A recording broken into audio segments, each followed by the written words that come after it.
Iris is so lazy. She always wants me to do all the work for our school project. Words can be very hurtful when they're used in anger. I'm sure there was a better way to motivate your friend.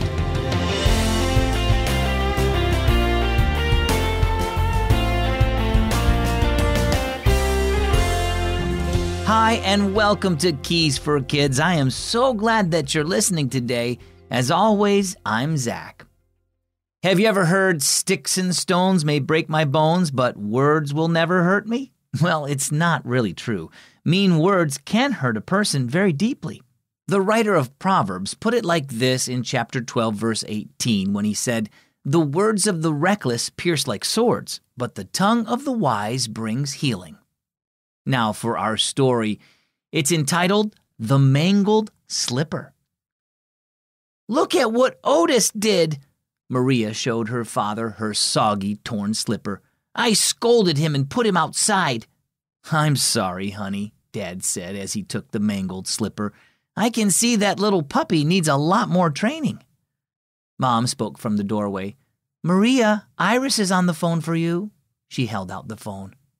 A few minutes later, Maria's voice boomed from the kitchen. "You always want me to do all the work, Iris. You're so lazy. I'm never doing a school project with you again."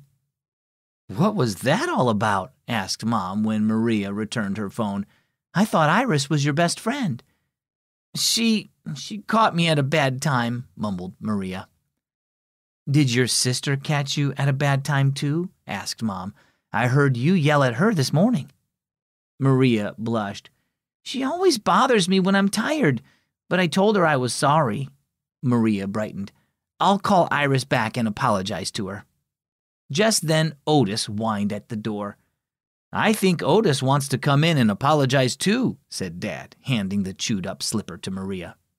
Maria looked at it. "Don't let him in," she grumbled crossly. "My slipper is ruined because of him."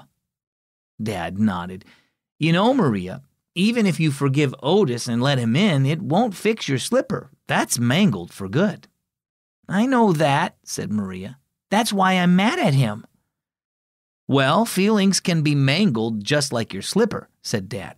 "Once you've said something, it really can't be taken back.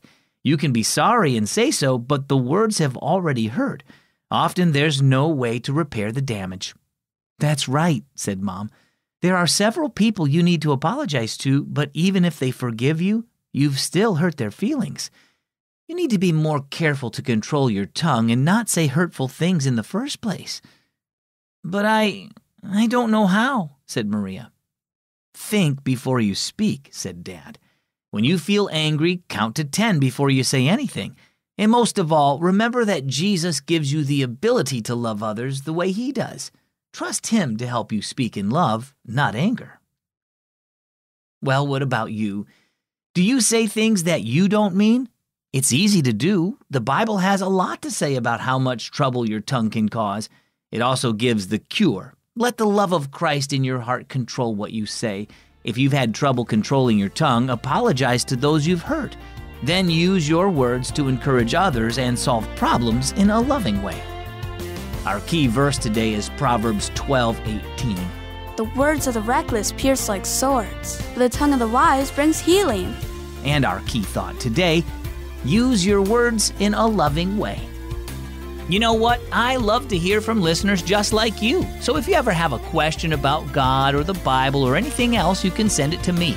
I'll do my best to answer right away. Plus, every time a new issue of the Keys for Kids print devotional comes out, we include some of those questions we receive from kids like you. Who knows? Your question might be in the next issue. So send them my way. Just go to keysforkids.org/HeyZach. I'm Zach. Thanks for joining me on Keys for Kids.